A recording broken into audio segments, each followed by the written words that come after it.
Hello and welcome to In a Flash, a flash fiction reading series by Sweetycat Press. I'm Dave Gregory, and today I'll be reading Homecoming by A. Stump. This story was originally published by Coffin Bell. Each installment of In a Flash has a collaborating partner, and the co-sponsor of today's reading is Eamon O'Leary. Homecoming by A. Stump. It was one of those evenings where 8 p.m. seems like midnight because the days have gotten shorter, and you get tired earlier and feel like the life is being sucked out of you. Margaret felt the ebb of life leaving her as she tied her dressing gown and walked into the bathroom and began her nightly routine. As she stared at her reflection in the mirror, she wondered how she and Ralph had gotten so old. She saw her wrinkles and the dark bags under her eyes, and she thought of Ralph's thinning hair and bloated paunch. They hadn't always been that way. They had not, by any means, been models, but they also had not been this old and fat. She hated him working second shift at the forge. She didn't mind eating dinner alone, and she got to watch the TV program she wanted, but she hated going to bed alone. Even if they weren't as touchy-feely as they once were, there was something warm and comforting about rubbing elbows as they brushed their teeth. It was reassuring to have his belly brush against her back as he moved to the toilet. It was calming to talk together about the day's events as she sat on the edge of the tub clipping her toenails.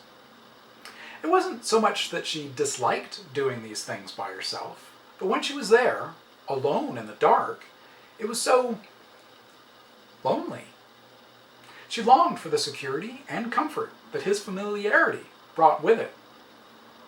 As she disrobed, she climbed into bed and felt her cotton PJs bunch up against the sheets. She used her toes to pull the hem of her PJ pants down while fluffing the comforter as she pulled it up to her chin.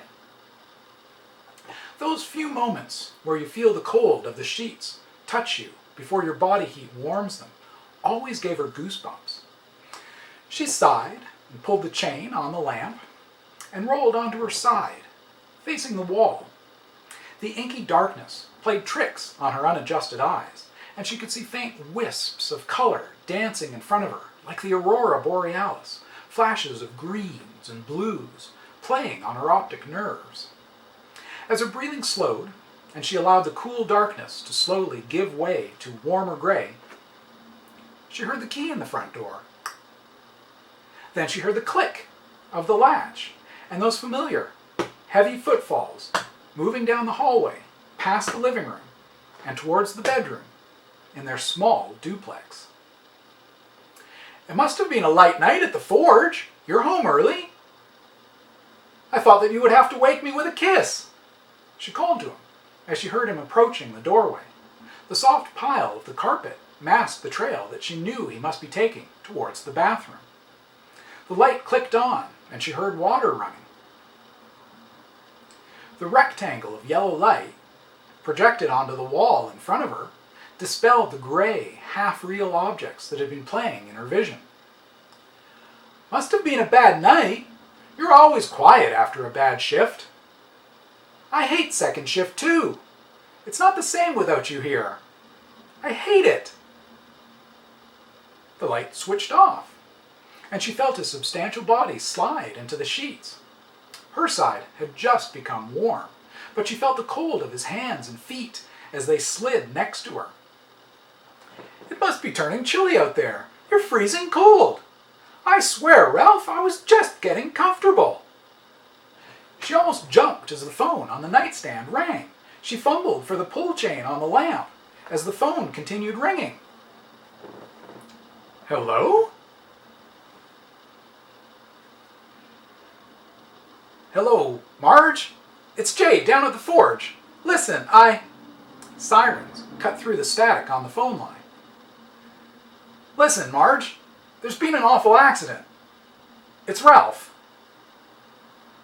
Margaret straightened, her heart thumping, a lump forming in her throat. "Marge, I'm afraid he didn't make it, Marge. I'm so sorry. Marge tried to set the phone down, but it slipped off the nightstand and thumped to the floor. She grabbed the blanket so tight, her knuckles turned white. Her breathing stopped.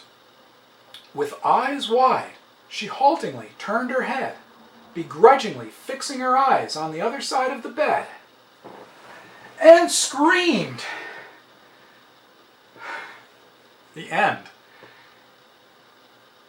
And that was Homecoming by A. Stump. This installment of In a Flash was sponsored by Eamon O'Leary. I'm Dave Gregory for Sweetycat Press.